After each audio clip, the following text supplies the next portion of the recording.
दोस्तों नमस्कार, स्वागत है आप सभी का आज के इस क्लास में, यानी कि एक्सपर्ट क्लासेस साधना की प्लेटफॉर्म में आप सभी का स्वागत है।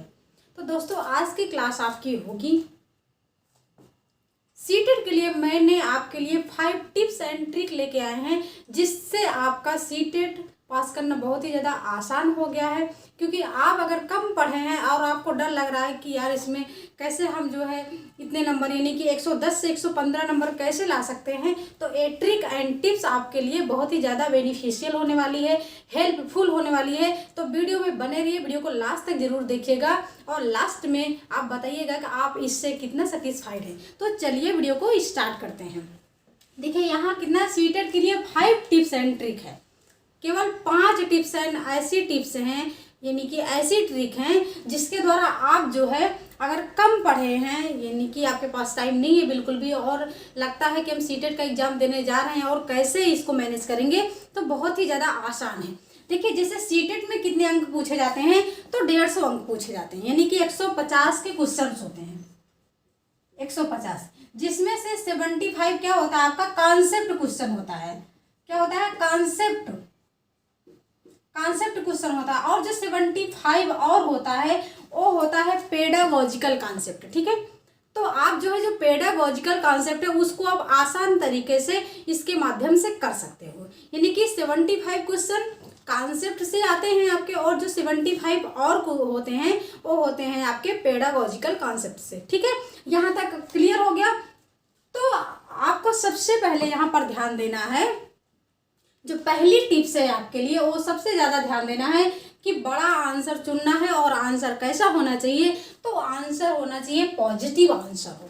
ध्यान दीजिएगा कि अगर आपके समझ में नहीं आ रहा है कि यहाँ पर 4 विकल्प हैं, हम इसमें से कौन से विकल्प को टिक करें, तो बस सिंपल सी बात है कि जो सबसे बड़ा आंसर आपको दिखे उसी पे आप टिक कर दो। और हाँ, इतना ध्यान दीजिएगा कि आंसर कैसा होना चाहिए? पॉजिटिव होना चाहिए, निगेटिव नहीं होना चाहिए, पॉजिटिव होना चाहिए। ठीक है, तो पहला टिप्स यहाँ पर अब कुछ यहाँ पर टैग वर्ड है जिसके द्वारा हम आसान तरीके से इसको सॉल्व कर सकते हैं। टैग वर्ड है यहाँ पर, जैसे देखिए पॉजिटिव, अगर वहाँ पर आपका क्वेश्चन पॉजिटिव पूछा जा रहा है तो आप पॉजिटिव आंसर लगाइएगा। अगर निगेटिव पूछा जा रहा है तो हम क्या करें? निगेटिव आंसर लगाएंगे। ठीक है, तो उसके लिए पॉजिटिव के कुछ टैग वर्ड यहाँ पर हैं और निगेटिव के कुछ टैग वर्ड यहाँ पर हैं, जो हम आगे यहाँ पर बताते हैं आपको। तो अगर पॉजिटिव पूछा जाता है, जैसे एक एग्जाम्पल ले रहे हैं कि हम बच्चों को किस माध्यम से पढ़ाएं, तो आपका पॉजिटिव आंसर हो जाएगा कि उनको पढ़ने का अवसर दीजिए, उनके साथ आप चर्चा कीजिए। ठीक है, तो ये हो गया आपका पॉजिटिव आंसर।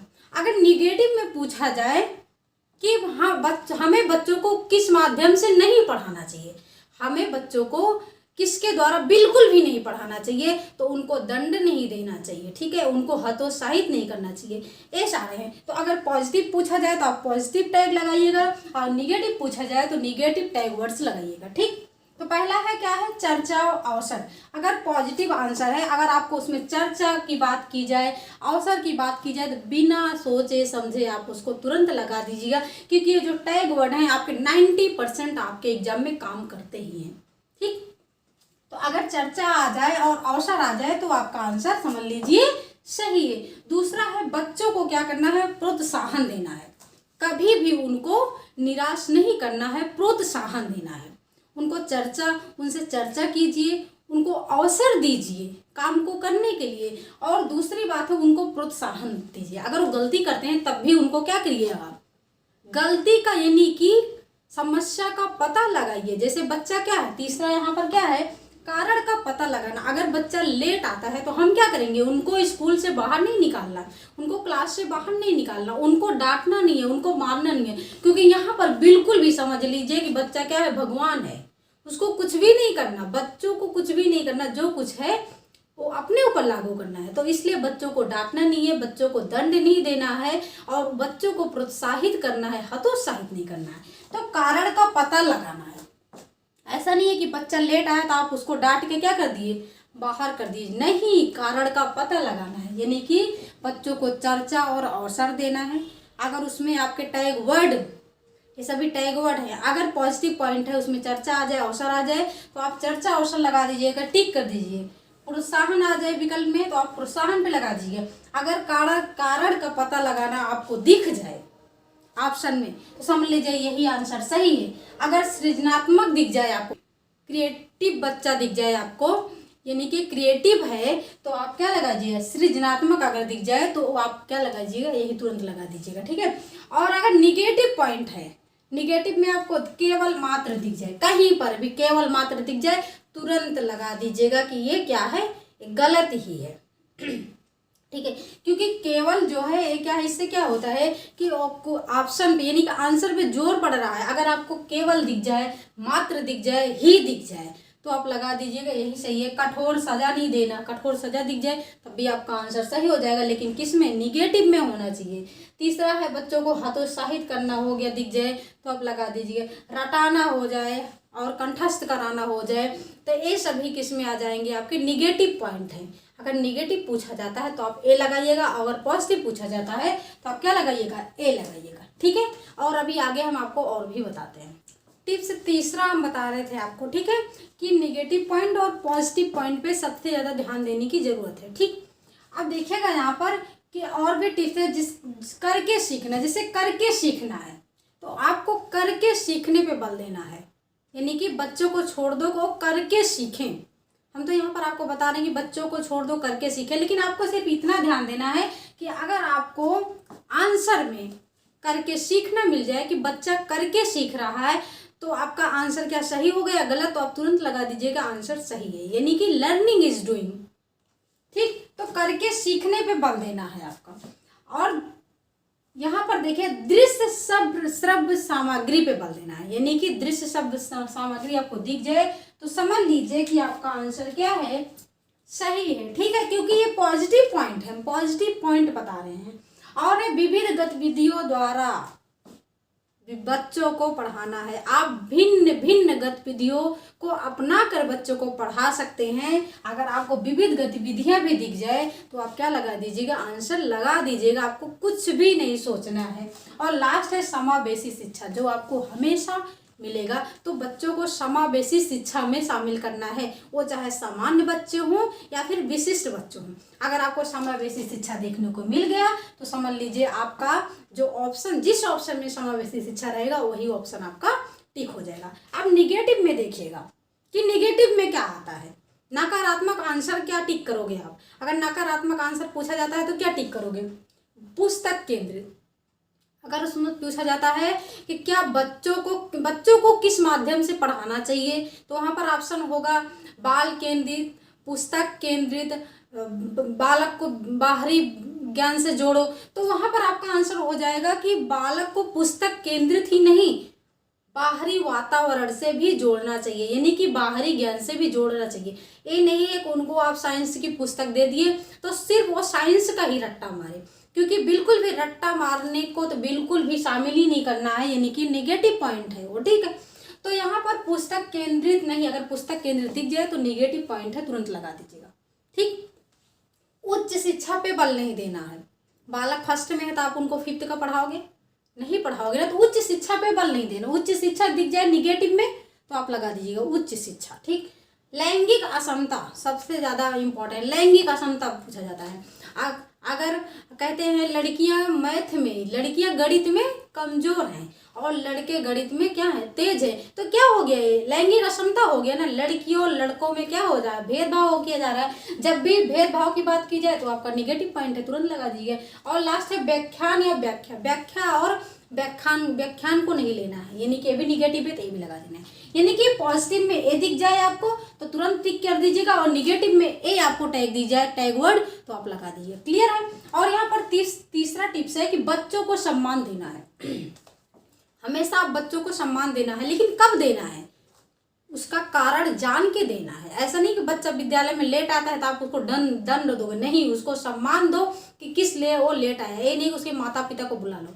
सीटेट में सबसे ज़्यादा आसान है कि जो पेडागोजिकल कॉन्सेप्ट होते हैं वहाँ से आपके 75 यानी कि प्रश्न होते हैं, तो वहाँ से आप समझ लीजिए कि 60 प्रश्न को एकदम स्कोर कर सकते हो, तो इस ट्रिक के द्वारा। और चौथा है कि आसान प्रश्न के लिए सबसे अधिक समय,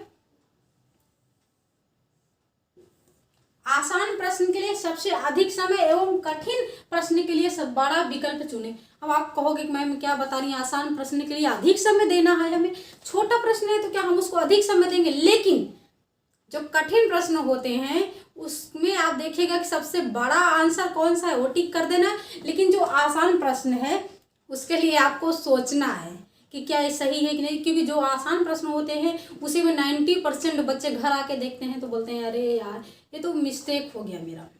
ठीक है, जैसे पूछ ले कि रेगिस्तानी वो कहाँ पाया जाता है, बस कंफ्यूज, क्योंकि वहाँ पर स्टेट दिया रहेगा आपका। तो आसान प्रश्न के लिए सबसे अधिक समय एवं कठिन प्रश्न के लिए बड़ा विकल्प चुने। ठीक है, बड़ा विकल्प चुने। तो एक टिप्स नंबर 4 हो गया और एक लास्ट बताने आपको 5 टिप्स नंबर। ठीक है, टिप्स 5 है, देखिएगा कि प्रश्न के विकल्पों को करने से पहले देखें कि कौन सा ऑप्शन नहीं हो सकता है। ये हम ध्यान नहीं देते हैं, क्योंकि प्रश्न पढ़े और नहीं तो लास्ट में कभी ध्यान ही नहीं देते हैं जल्दी कि यहाँ पर नहीं भी लिखा है, फट से तुरंत ऑप्शन पे टिक कर दिए। तो ये जरूर ध्यान दें कि प्रश्न के विकल्पों को करने से पहले देखें कि कौन सा ऑप्शन नहीं हो सकता है। ठीक है, नहीं में तो कितने ज़्यादा बच्चे तो नहीं वाला मिस्टेक कर जाते हैं। ठीक, तो नहीं वाला बिल्कुल भी इसमें ध्यान देने की जरूरत है कि कौन सा विकल्प नहीं हो सकता है। और लास्ट एक और बता रहे हैं आपको कि सभी गद्य पद्य करते समय ध्यान दें कि आपका आंसर जो निकालना है वो पैसे से ही निकालना है। अगर अलग से दिमाग आप लगाए तो समझ लीजिए आपका क्या हो गया, मिस्टेक हो गया। तो इसलिए अगर आप गद्य कर रहे हैं, वो चाहे हिंदी हो संस्कृत हो, आपका अगर गद्य पद्य कर रहे हैं दो चीज़, तो ध्यान दें कि जो आपका आंसर चुनना है वो आपके पैसेज से ही होगा। ठीक, और लास्ट एक और अभी माइंड में आ गया कि कभी कभी ऐसे होता है कि हम आंसर जब कर रहे होते हैं तो उसमें या तो ए भी दिया होता है, उपरोक्त सभी दिया होता है। ठीक है, तो वहाँ पर भी थोड़ा सा ध्यान रखें, दिमाग लगाएं कि या तो ए भी वहाँ पर टिक करेंगे आप, ठीक है, या तो उपरोक्त सभी। ठीक है, ध्यान देना कि या तो ए भी टिक करोगे या तो उपरोक्त सभी, लेकिन नहीं वाला बिल्कुल भी ध्यान देना। और एक गद्य पद्य का पैसेज वाला ध्यान देना कि जो भी आंसर होगा उसी पैसेज से ही होगा। जैसे एक क्वेश्चन आपसे हम कर रहे हैं कि अगर एक बच्चा कक्षा में लेट आता है तो एक शिक्षक के नाते आप क्या करेंगे। ठीक है, एक बच्चा कक्षा में क्या करता है, लेट आता है, तो आप एक शिक्षक हैं उसके नाते क्या करेंगे, उसको क्लासरूम से बाहर कर देंगे,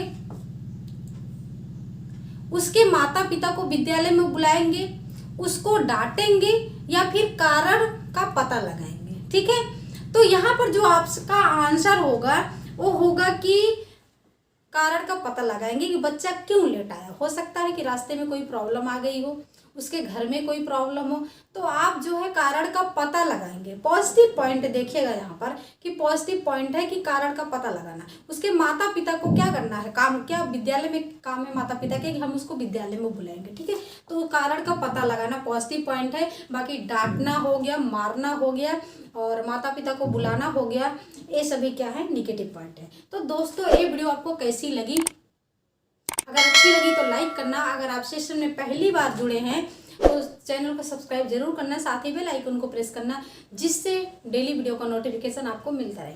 thanks for watching video. This is Sadhana Tyagi's expert classes.